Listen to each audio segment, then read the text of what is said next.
শেরপুরের ঝিনাইগাতীতে যে ঘটনাটি ঘটেছে এবং সেখানে জামায়াতের আমির তিনি যে মন্তব্য করেছেন এই ঘটনাটি নিয়ে, তিনি বলেছেন অন্যের বিজয় দেখে সহ্য হয় না, এই কারণে এই ধরনের ঘটনা ঘটানো হয়েছে। বিএনপি এবং শরিক দলকে উদ্দেশ্য করে বলা হয়েছে। সেক্ষেত্রে বিজয় মানে এই কথাটা আসলে এটা কি শুধু কনফিডেন্স লেভেল থেকেই বলা নাকি অন্য কোনো কিছু এর মধ্যে রয়েছে? না, জামাতের কনফিডেন্স এখন খুব এক্সট্রিম লেভেলে এবং জামাত খুব ভালো করে জানে যে এইবার যে সুযোগ প্রকৃতি তাদেরকে দিয়েছে, অথবা ম্যাটিকুলাস ডিজাইনে, হোয়াট এভার মেবি, আল্লাহ ভালো জানেন, মানে প্রকৃতি দিতে পারে তাদের জন্য, অথবা একেবারে অঙ্ক কষে কষে ম্যাটিকুলাস ডিজাইনে জামাত, আমেরিকা, ডক্টর মোহাম্মদ ইউনূস এই ত্রয়ীর বুদ্ধি, প্রজ্ঞা, মেধা একত্র হয়ে গত 17 মাসে জামাতের যে বিস্তৃতি ঘটেছে, ক্ষমতার কেন্দ্রে, মাঠে ময়দানে, মানুষের বুদ্ধিতে, বৃত্তিতে, এমনকি সংবাদপত্র অফিস থেকে শুরু করে গণমাধ্যমের কর্মীদের মধ্যে, এটা আসলে কোনো রাজনৈতিক দল 17 মাসের পারফরমেন্সে এরকম আসলে কেউ দেখাতে পারেনি। মূল ব্যাপার হলো যে জামাত পুরনো দল, আওয়ামী লীগ পুরনো দল, বিএনপির পুরনো দল, এরকম পৃথিবীতে বা আমাদের পাক ভারত উপমহাদেশে আপনি এই সমপর্যায়ের 50 বছরের ইতিহাস রয়েছে, এরকম 100-র মতো দল আছে, রাজনৈতিক দল আছে, ভারত, বাংলাদেশ, পাকিস্তান। তো এই দলগুলোর যদি আপনি ইতিহাস দেখেন, তারা 17 মাসে কখনোই জামাতের মতো ঠিক এইরকম শূন্য থেকে এই পর্যায়ে এতটা আলোকিত করার মতো ঘটনা ঘটেনি। রনি, আপনি বলছিলেন যে তাদের কনফিডেন্স একদম এক্সট্রিম পর্যায়ে রয়েছে, নাকি মেটিকুলাস ডিজাইন, আল্লাহ ভালো জানেন। কিন্তু আল্লাহ তো আবার তার মানে কোনো না কোনো বান্দার মাধ্যমে সেটার এক ধরনের বার্তাটা দিয়ে থাকেন, অনেকে নাকি স্বপ্নে টপ্নেও পেয়ে থাকেন। মানে এখানে কি সেরকম কেউ কিছু বলতে পারছেন না যেটা আসলে আমরা তো বলছি না। এখন ধরুন ওই কতগুলো লক্ষণ ভেসে উঠেছে। আচ্ছা, জামাতের নেতাদের সবারই চেহারা অনেক সুন্দর হয়ে গেছে, মানে তারা যে ক্ষমতায় আসবে, ক্ষমতা আসার আগে চেহারা শুরুতে একটা নূর ভাব চলে আসছে। তারা সবাই ওয়েল ড্রেস, মানে এর আগে গত 17 মাস আগে তাদের জামা কাপড় এত সুন্দর ছিল না, আর চেহারাটা নর্মালি গত 20-30 বছরের তাদের যে চেহারা, সে তুলনায় তাদের চেহারার ভিতরে একটা উজ্জ্বলতা চলে আসে। It means the good news is coming. এরপরে মূল ব্যাপার হলো যে তাদের কদর বেড়ে গেছে সমাজে। যেমন জামাতের লোক বলতেই মানুষ করতো যারা মধ্যবিত্ত সাধারণ, কিন্তু আমাদের সমাজে নাকুচু কর্পোরেট সমাজ, যারা হাজার হাজার কোটি টাকার মালিক, দেখা গেল এই গত 17 মাসে তারা জামাতের আমিরের সঙ্গে একটু সাক্ষাৎ করার জন্য, জামাতের অফিসে যাওয়ার জন্য রীতিমতো ভিখারির মতো পিছিয়ে পিছিয়ে ঘুরে তাদের সেখানে গিয়েছে। অনেক অ্যাপয়েন্টমেন্ট নিয়ে কষ্ট করে জামাতের আমির নেতাদের সঙ্গে তাদের দেখা সাক্ষাৎ করতে হয়েছে। তারা কি কোনো সুদূর প্রসারী বার্তা পেয়েছে? না, এটা হয় কি যে বললেন না, আল্লাহ তার প্রকৃতি ওই মানে যারা গেছেন তাদের মনের মধ্যে একটা ধরে দিয়েছে, তোমরা জামাতের কাছে এখন যাও, এরকম একটা ঘটনা হতে পারে। কারণ এরপর হলো বিদেশি রাষ্ট্রদূত। দেখেন, আমরা বাংলাদেশে তো, আমি 86 সন থেকে 1986 থেকে সংবাদপত্রের সাথে জড়িত এজ এ ওয়ার্কার হিসেবে, কর্মী হিসেবে, সংবাদকর্মী হিসেবে। তো সেক্ষেত্রে এইরকম জামাতের অফিসে এইভাবে রাষ্ট্রদূতরা ছুটোছুটি করছেন, আর জামাতের লোক এভাবে, দেখেন ডাক্তার শফিক যেভাবে দাঁড়িয়ে দাঁড়িয়ে চমৎকার করে ইংরেজি বলেন, ওনারা যদি আরবি বলতেন সেটা মেনে নেওয়া যেত, এইভাবে সুন্দর করে ইংরেজি বলেন, এটা তো আমরা কখনো দেখিনি। তারপরে জামাতের যে মেয়েগুলো অদ্ভুত, মানে তারা সারা শরীর হিজাবে ঢেকে আছে, তাদের চোখটাও দেখা যাচ্ছে না, কিন্তু মাইকের সামনে নিয়ে তারা অনেক, যাকে বলা হয়, সুন্দর ইংরেজিতে কথা বলছেন। এবং এদের মধ্যে সায়েন্টিস্ট আছে, পরমাণু বিজ্ঞানী আছে, আরও অনেক কিছু আছে মেয়েদের মধ্যে, এবং এরা কুম্ভ কারাত জানে। অবাক করার ব্যাপার হলো যে আমি কয়েকটা ভিডিওতে দেখলাম যে অনেকগুলো জামায়াত ইসলামের মেয়েরা, যেগুলো বিএনপির মেয়েরা এই জিনিসগুলো এখনো প্রদর্শন করতে পারেনি, আওয়ামী লীগের তো পারেনি, তারা তাদের স্বামীদের সাথে কুম্ভ কারাচ্ছে, মারছে এবং স্বামীকে একটা কিক মেরে ফেলে দিচ্ছে। মানে এই যে জামাতের যে একটা ফোর্স, ওম্যান ফোর্স। এবং ঠিক সেম ঘটনাটা ঘটেছিল মাস্টার সানজু, যাকে বলা হয় the master of all military art ever made in the history. পৃথিবীতে যত মিলিটারি জিনিয়াস আসছে তার মধ্যে, মানে যাকে বলা হয় সবচেয়ে জিনিয়াস, তিনি হলেন মাস্টার সানজু। তার একটা বই আছে, আর্ট অফ ওয়ার। তো সেই মাস্টার সানজু বিখ্যাত হলো যে তিনি একটা সময় দেখলেন যে রাজার অ্যাডভাইজার ছিলেন, তিনি দেখলেন যে এত অল্প সৈন্য দিয়ে তিনি তার প্রতিপক্ষের সৈন্যকে পরাজিত করতে পারবেন না। এই জন্য তিনি করলেন কি, তার প্রাসাদের মেয়েদের এবং বাইরের মেয়েদেরকে সামরিক প্রশিক্ষণ দিলেন। আজ থেকে 2500 বছর আগে মাস্টার সানঝু মেয়েদেরকে সামরিক শিক্ষা দেওয়ার যে নীতি গ্রহণ করেছিল, বোঝার চেষ্টা করেন যেটা আমেরিকা এখনো পারেনি। আমেরিকার কংগ্রেসের বা আমেরিকা ধরেন ডেমোক্র্যাট রিপাবলিকান দলের এরকম মেয়েরা কুম্ফু জানে, ক্যারাত জানে, আপনি দেখতে পারবেন না, যেটা জামাতের মেয়েরা সমস্যাটা জানে। কোথায়? একটি দল যদি তার পুরো না, আমি কর্মীদেরকে- সমস্যার কথা বলছি না, আমি জি। এটাকে তাকে একটা প্রকৃতির আশীর্বাদ বলছি। প্রকৃতির আশীর্বাদ বলছি যে দেখুন, এই সময়টাতে যে কাজটা বিএনপি পারেনি, আওয়ামী লীগ পারেনি, এমনকি আপনারা মিডিয়াতে আছেন, আপনারা তো মেয়েদের কি সেফটি দরকার আছে না? জি। কিন্তু আপনাকে কি কেউ কখনো আপনার অফিসে কেউ কুম্ফু ক্যারাত শিখিয়েছে? কখনো শিখেনি, এমনকি আপনার বাবা মা তো শিখায়নি। তো সেই তুলনায় জামাতে যারা লোকজন আছে তারা আল্লাহর ওয়াস্তে এই যে নারী জাতির যে উন্নয়ন ঘটিয়েছে, তাদের ঘরে বাইরে তাদের শক্তির একটা ব্যালেন্স ঘটিয়েছে, এটা যদি এই নির্বাচনের মাঠে না, সেটা আসলে দরকার কিনা আপনি দরকার আছে না, এই দরকার- জায়গাটা বলবেন কিনা যে নারী তাদের যে নারী সমর্থক বলি বা কর্মী বলি, তারা যখন বিভিন্ন জায়গায় ভোট চাইতে যাচ্ছেন, প্রার্থী হচ্ছেন, আমাদের দেশের পুরুষের জি। একটা অহম্বোধ আছে। মানে জাতীয় সংসদে প্রার্থী না, মানে তাদের কারো হয়ে যখন ভোট চাইতে যাচ্ছেন, তারা তো হামলার শিকার হচ্ছেন, তাহলে নিজেদেরকে আত্মরক্ষা করবেন না?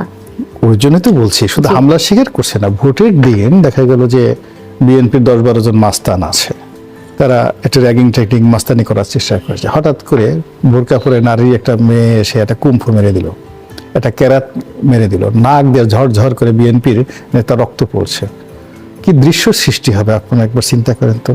তো এই যে টোটাল যে তাদের যে প্র্যাকটিস, তাদের যে প্রস্তুতি, প্রকৃতির পক্ষ থেকে তাদের যে ইশারা দিয়ে দেওয়া হয়েছে, যার ফলে দলে দলে লোক জি। তাদেরকে যাচ্ছে। তাহলে গোলাম মাওলা রনি, আপনি মানে অন্যান্য আরো চ্যালেঞ্জের ভিড়ে একটা তাইকোয়ান্দো চ্যালেঞ্জও বোধহয় এখানে তুলে নিয়ে আসলেন একদম আমাদের সামনে আলোচনায়। সোহরাব হাসান, আপনি কি এরকম মানে কোনো ধরনের আশঙ্কা করছেন যে এরকম তাইকোয়ান্দো চ্যালেঞ্জ যদি থাকে, নির্বাচনের দিনটা আমরা আরো অনেক ঝামেলায় পড়তে না, পারি? সে তো আশঙ্কার বিষয়টা পরে।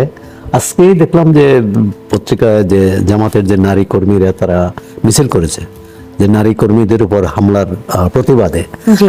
বিষয়টা হচ্ছে জামাত তো প্রচারে কিন্তু বিএনপি বা অন্য যে কোনো দলের থেকে এগিয়ে আছে এই নির্বাচনে যখন তফসিল হয়নি অনেক আগে থেকে। আমার ধারণা যে 24শে জুলাই গণ অভ্যুত্থানের পর থেকে যে তাদের নারী কর্মীরা ঘরে ঘরে যে মানুষকে বোঝাচ্ছে, ভোটারদের বোঝাচ্ছে যে তাদের কেন জামাতকে ভোট দিতে হবে বা জামাত কেন অন্য দলের চেয়ে আলাদা, অন্য দলের চেয়ে ভালো। তো সুতরাং তারা এক ধরনের প্রচারে কিন্তু এগিয়ে আছে। তরুণদের মধ্যে আপনার জামাতের যতগুলো শিক্ষা প্রতিষ্ঠান, সেবা প্রতিষ্ঠান, আর্থিক প্রতিষ্ঠান আছে, বাংলাদেশে কোনো রাজনৈতিক দলের সেটি নেই। এই সুবিধাটা তারা পেয়েছেনি। এমনকি যখন শোনা গিয়েছিল যে নির্বাচনী দায়িত্বে বেসরকারি ব্যাংকের কর্মকর্তারাও আসবেন, বিএনপি অবশ্য আপত্তি জানিয়েছে, সেটা আর হয়নি। এবং সেটা হলে কিন্তু বেসরকারি সবচেয়ে বড় ব্যাংক হচ্ছে ইসলামী ব্যাংক, এবং ইসলামী ব্যাংকের কর্মীদের একটা বড় অংশ জামাতের সমর্থক। তারা সরাসরি এখন নেই। এখন বলছেন যে নির্বাচনটা কার? নির্বাচনটা তো শুধু প্রতিযোগীর না, শুধু প্রার্থীর নয়, দলেরও নয়, নির্বাচনটা হচ্ছে ভোটারের। ভোটার হচ্ছে এখানে নিয়ামক শক্তি। সেই ভোটারকে বুঝতে দিতে হবে যে ভোটারকে যদি আপনি 24 ঘন্টার মধ্যে 18 ঘন্টা তাকে কোনো একটা বিষয়ে বুঝেন, তখন তিনি হয়তো প্রভাবিত হবেন। আবার অন্য পক্ষ যদি না বোঝানোর সময় না পায়, অথবা তারা অন্যভাবে কৌশল করে। এতদিন আমরা দেখতাম যে নির্বাচনী প্রচার মানে হচ্ছে বড় বড় জনসভা করে যত বেশি লোক জড়ো করা যায় তাদেরকে দলের একটা বার্তা দেওয়া। কিন্তু এখন তো দেখলাম যে এই নির্বাচনী প্রচারের জনসংযোগটা একটা গুরুত্বপূর্ণ। সেটি সব দলই করে, কিন্তু এক্ষেত্রে তো জামাত অনেক অগ্রগামী। আর দ্বিতীয় হচ্ছে যে আমরা মানে এই যে জয় পরাজয়, এটি আগামী নির্বাচনের জন্য বেশি অস্থিরতা বা উদ্বেগ তৈরি করেছে। ইতিমধ্যে কোনো দল, কোনো পক্ষ, নেতা বলা শুরু করছে যে তারাই জয়ী হবে। আপনি যে কথাটি বললেন যে অন্যের জয় দেখে হয়তো বিজয় দেখে সহ্য করতে পারছে না, এটা একটা ইঙ্গিত যে তারা জয়ী হয়েছেন। এখন জয়ী হবেন না পরাজিত হবেন সেটা কিন্তু জনগণ ঠিক করবে। সেটা বিএনপির ক্ষেত্রে সত্য। বিএনপিরও অনেক জায়গায় তাদের নেতাকর্মীদের ভাষাভঙ্গি দেখলে এক ধরনের মনে হয় যে তারা জিতে গেছেন। বিশেষ করে গত 17 মাসে বিএনপির নেতাকর্মীদের যে মানে নেতৃত্ব যে তাদেরকে নিয়ন্ত্রণ করতে পারেনি তার একটা বড় উদাহরণ দখলবাজি চাঁদাবাজির অভিযুক্ত আছে। বিএনপির পক্ষ থেকে বলা হয়েছে 5,000 কর্মীকে তারা বহিষ্কার করেছেন, কিন্তু তার চেয়েও 92 জন তাদের বিদ্রোহী প্রার্থী। জামাত ইসলামের একজন বিদ্রোহী প্রার্থী ছিলেন, তিনিও কিন্তু বসে গেছেন, একজন না দুজন ছিলেন। এই যে বিএনপির জন্য চ্যালেঞ্জটা কিন্তু শুধু জামাত নয় বা তার প্রতিপক্ষ রাজনৈতিক দল নয়, বিএনপির চ্যালেঞ্জটা দলের ভিতরে। আজকেই সমকালে রিপোর্ট হয়েছে যে 70টি আসনে বিএনপিকে নিজ দলকে মোকাবেলা করতে হবে। তো সেটি স্বাভাবিকভাবে যেখানে বিএনপির মনোনীত প্রার্থী, অন্যদিকে বিদ্রোহী প্রার্থী, আর প্রতিপক্ষ তো এই সুযোগটা নেবেনি। এই বিদ্রোহী প্রার্থী এবং মনোনীত প্রার্থীর ভোট যদি যোগ হতো, সেই ভোট আর প্রতিপক্ষের ভোট এটি যদি সমান 3 ভাগ হয় তাহলেও কিন্তু প্রতিপক্ষ জিতে যায়। তা আমি জানি না যে বিএনপি নেতৃত্ব এটি কিভাবে সামাল দিবে। আবার কিছু কিছু মিত্র দল বিএনপি খুব কম আসন ছেড়েছে। কালকেও দেখলাম যে গোলাম মনোয়ার রনি ভাইয়ের এলাকায়, সেখানে বিএনপি যাকে সমর্থন করেছে তার কর্মী সমর্থকদের সঙ্গে বিদ্রোহী প্রার্থী, সেখানকার বিদ্রোহী প্রার্থীর কর্মী সমর্থকদের সংঘাত হয়েছে, সংঘর্ষ হয়েছে এবং আহত হয়েছেন কেউ কেউ। অর্থাৎ এরকম ঘটনা তো অনেক জায়গায়। এখন একজন আপনার আন্দোলনের সহযাত্রী তাকে বললেন যে 300 আসনের 1/4 যদি বিদ্রোহী প্রার্থী থাকে, সেটা তো একটা বড় চ্যালেঞ্জ। 79টি, সেটি তো 1/4 অবশ্যই 1/4 বেশি, 1/3। আর সেটি বিএনপিকে একটা বড় ধাক্কা দেবে। এখন যদি এরকম হয় যে বিএনপির 90 ভাগ ভোট পাবে, অন্যরা সব মিলে 10 ভাগ পাবে, তাহলে হয়তো এই বিদ্রোহী প্রার্থীটাতে কোনো সমস্যা হতো না। কিন্তু বাস্তবে তো সেটা নয়। আবার বিএনপির নিজের যেমন দলের যেমন কেন্দ্রীয় নেতারা আছে, অনেক স্টলওয়ার্ড যেটা বলা হয়, যে অনেক ভারী নেতা আছেন, ভারী প্রার্থী আছেন, অন্য দলেরও তো আছেন। অন্য দলের যেমন জামাত জোট যে 11টি দলের অন্তত জামাতের বাইরেও তো কিছু কিছু পকেটে তাদের অন্য দলের সমর্থক আছে এবং তারা জয়ী হয়ে এসেছেন, এরকম উদাহরণ আছে বিভিন্ন সময়ে। সুতরাং এক ধরনের এই নির্বাচনের পরিবেশটি শুধু প্রতিযোগী দলের মধ্যে না, নিজ দলের মধ্যে কিভাবে বিএনপি এটি সামাল দেবে, কিভাবে আইনশৃঙ্খলা পরিস্থিতি, এবং বেশিরভাগ ক্ষেত্রে আমরা 24-এর নির্বাচন তো একতরফা নির্বাচন, বিরোধী দল বলতে গেলে নির্বাচনে অংশই নেয়নি। সেই নির্বাচনেও সংঘর্ষ হয়েছে প্রায় 100 না এরকম কাছাকাছি লোক মারা গিয়েছিলেন, এবং সেটা সবাই আওয়ামী লীগের, হয় বিদ্রোহী প্রার্থী না হলে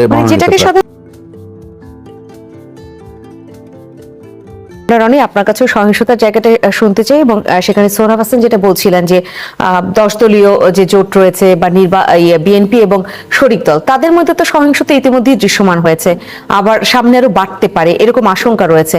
কিন্তু বিএনপির যে বিদ্রোহী প্রার্থী তারা যে স্বতন্ত্র হিসেবে দাঁড়িয়েছে, তাদের মধ্যে একটা সহিংসতা হতে পারে, তাহলে কি চ্যালেঞ্জ সেখানে আরো বেশি হয়ে যাচ্ছে? এইবার আসলে অতীতের যেমন বিএনপি, আওয়ামী লীগ, জাতীয় পার্টি, জামাত সব দলগুলো যখন নির্বাচন করেছিল, ওই সময়ের যে সহিংসতা, সেই তুলনায় আসলে এইবার সহিংসতাটা হবে না।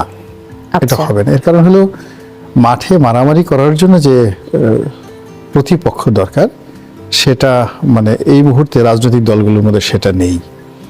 আর যে সকল এলাকাতে বিদ্রোহী প্রার্থী এবং দলীয় প্রার্থী, ওখানে ক্ষমতার একটা যাকে বলা হয় যদি মোটামুটি 19-20 থাকে, সেখানে একটু মারামারি কাটাকাটি হওয়ার সম্ভাবনা আছে। কিন্তু এখানে যে সমস্যাটা হবে সেটা হলো টার্গেট, পরিস্থিতি ঘোলাটে করার জন্য, প্রতিপক্ষকে, সরকারকে বিব্রত করার জন্য, পুরো নির্বাচন পদ্ধতিটিকে বানচাল করার জন্য টার্গেট সন্ত্রাস। এবং সেই টার্গেট সন্ত্রাসে আমরা সবাই তার দ্বারা আক্রান্ত হতে পারি। ধরেন যে হাদির যে ঘটনাটা, আপনি কোনো অবস্থাতেই হাদিকে হত্যা করা হবে এটার কোনো রিজন নেই। মানে আপনি যদি ঢাকার বাংলাদেশের রাজনীতি ধরেন, ঢাকার রাজনীতি ধরেন, সে যে কাজটি করত, তিনি কেন একেবারে হত্যাকাণ্ডের শিকার হবেন? কোনো জায়গাতে তো তার প্রতিযোগিতার জীবনের কোনো জায়গাতে ওই পর্যায়ে ছিল না।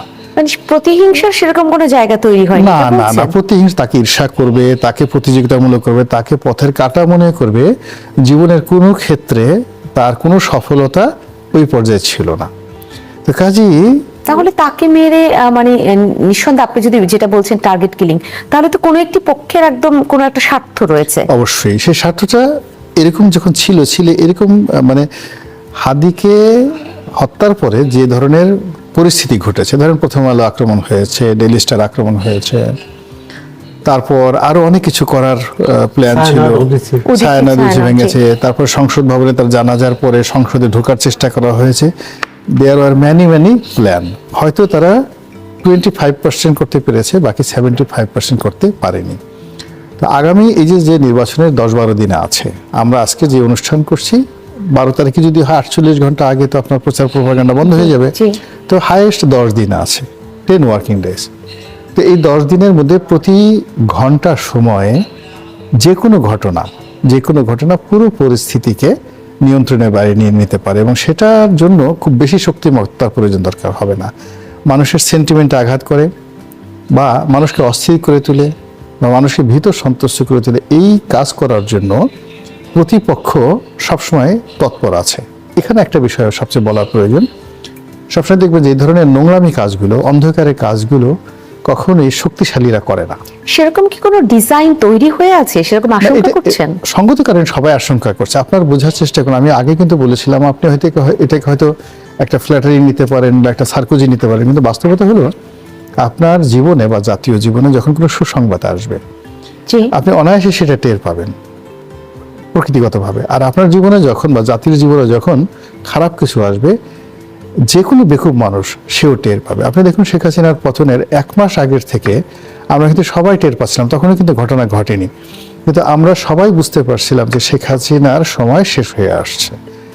তিনি হয়তো বা তার কাছের যারা লোকজন আছেন তারা বুঝতে পারেন, আমরা দূর থেকে তার হাঁটা চলা, তার কথাবার্তা, তার অঙ্গভঙ্গি, তার মানে সীমা অতিক্রম আমরা বুঝতে পেরেছিলাম যে তিনি অস্বাভাবিক আচরণ করছেন। আমি পালাবো না, বঙ্গবন্ধু কন্যা পালায় না, এই যে কথা জিনিসগুলো আছে, তো এইভাবে আসলে কখনো বলেননি।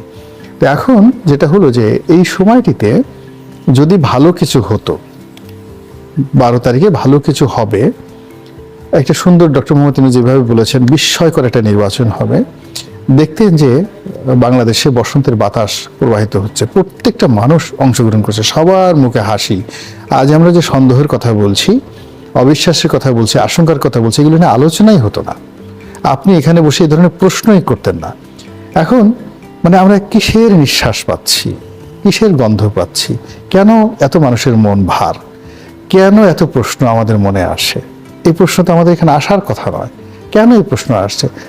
আমাদের মানে 15 বছরের জঞ্জাল, 10 বছরের দুর্বিষহ যন্ত্রণা, গণতন্ত্রের নির্বিচার অত্যাচার, শেখ হাসিনার জমানাতে যেটা হয়েছে, তারপরে ডক্টর মোহাম্মদ ইউনূসের অভিষেক, একটা তরুণ প্রজন্মের নতুন একটা বিপ্লব, নতুন একটা গণতন্ত্রের জয়কার, সেখানে আমাদের তো আনন্দের জোয়ার বসা উচিত, আনন্দের বন্যা বয়ে যাওয়া উচিত, আনন্দের মেলা বসবে প্রত্যেকটা জায়গাতে। কিন্তু কেন ব্যাংক পাড়াতে শান্তি নেই?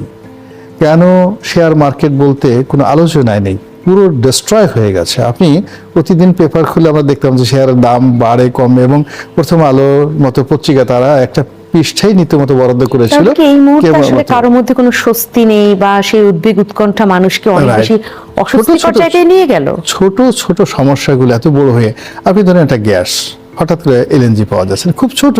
আমাদের ঢাকার যে জ্বালানির জনজীবনে এলএনজি যে সিলিন্ডার, এটার প্রয়োজনীয়তা এখনো আমার কাছে মনে হচ্ছে না যে মোর দ্যান 5%। কিন্তু এই 5% লোক ঢাকা শহরে বা গ্রামে গঞ্জে তারা ঠিক মতো এলএনজি সরবরাহ পাচ্ছে না। এই পুরো জিনিসটা জাতির উৎপাদন এবং যে ফ্রাস্ট্রেশনটা তৈরি করছে। আমি এই ঢাকা শহরে এতদিন যাবত আছি, কোনোদিন এই সিএনজি, গ্যাস নাই, জ্বালানি, খাওয়ার সমস্যা, এগুলো নিয়ে কখনো আমি এত কষ্টের মধ্যে থাকি না। টেনশনে অনেক মানুষের ঘুম হারাম হয়ে যাচ্ছে, হোটেলে গিয়ে খাবার পাচ্ছে না, মানে দোকানে দোকানে গিয়ে ধর্ণা ধরছে। একটা মানে মানে এলএনজির ওই যে করার জন্য মানে জি, আমি নিজেই ভুক্তভোগী। সেখানে হ্যাঁ। দেখা যাচ্ছে যে বসুন্ধরার সিলিন্ডারই পাওয়া যাচ্ছে না, একটা সিলিন্ডার গ্যাস সিলিন্ডার পেট্রোম্যাক্স বা অন্য কিছু নিতে হচ্ছে, নতুন সিলিন্ডার কিনতে হচ্ছে। জি, তো এইভাবে দেখেন অদ্ভুত অদ্ভুত সব মানে কথাবার্তা। এখন আমরা তো জানতে চাইনি, এই যে মুখ ফুটে ফুটে এক একটা কথা বলে আসছে। এই যে বাণিজ্য উপদেষ্টা বশির সাহেব বললেন যে শেখ হাসিনা যখন গেল তখন বৈদেশিক ঋণ ছিল 2 লক্ষ কোটি টাকা, এখন নাকি 23 লক্ষ কোটি টাকা হয়ে গেছে। ওনার একটা ভিডিও ক্লিপ, হয়তো সঙ্গে আরো কিছু কথা আছে, কিন্তু ওইটাকে ছোট করে তাহলে সবকিছু কি অশনি বার্তা আপনার মনে হচ্ছে মনে কিনা? হচ্ছে। আপনার কাছে আমি আবারও ফিরি।